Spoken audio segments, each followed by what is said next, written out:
every single day, and they are all just.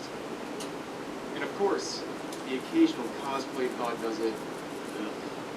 You just block those. Gotta stay loyal to that anime girl mindset.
Hey guys, John here.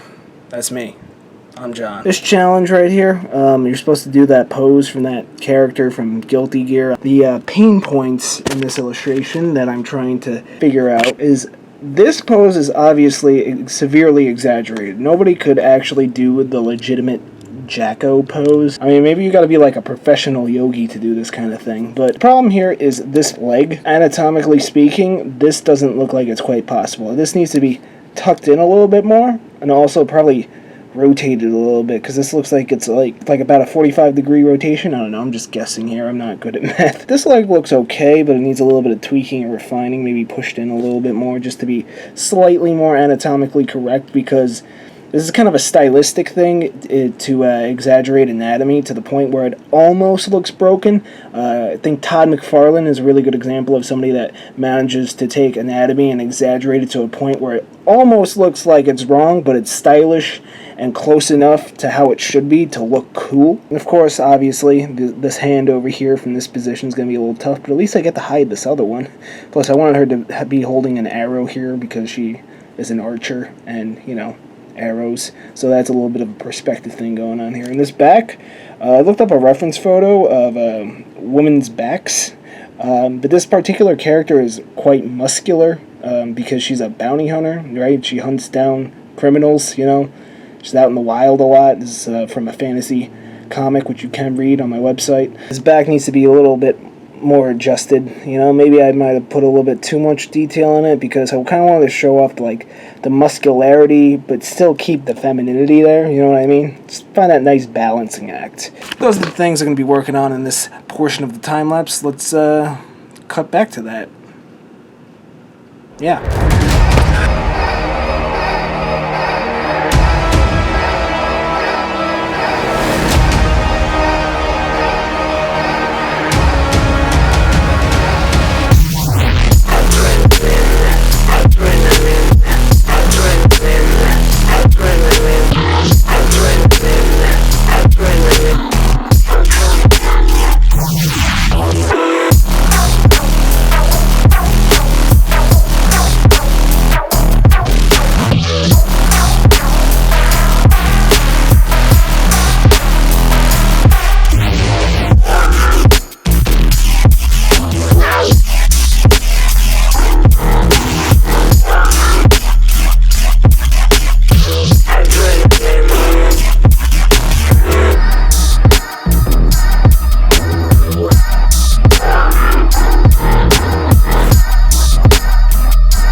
Hey guys, John back again. So I just want to share this little thing with you that I found out about highlights and shadows recently. A bit of an art revelation. So after I lay down all my highlights on a separate layer, see how my highlights are on a separate layer, I run it through a Gaussian blur. Now, the trick is, you want to go to the point where the edge is just barely visible. You don't want a harsh edge. I actually use the soft round brush, but I want to go to like where the point is, where you can almost just see it starting to break down the actual shape of the, or highlight in this case. Same thing with shadows. I already talked about that in the recent video. I'll put that a little short in the card there. Notice how in clothing it folds. That's just like one of those things that's kind of hard to get right. If you watch that video I linked on screen, you'll know why I'm using a pure black. Folds move the clothing in and out, right? Because this is a three-dimensional space emulated on a 2D plane, right? When your clothing folds closer to the light source, it catches the highlight, but at the same time, it will be casting a shadow. So that's just a little tip. Well, obviously you would run that through a little, one of those, and probably one of those, like that, to make it smoother. But, I'm just kind of giving a little example.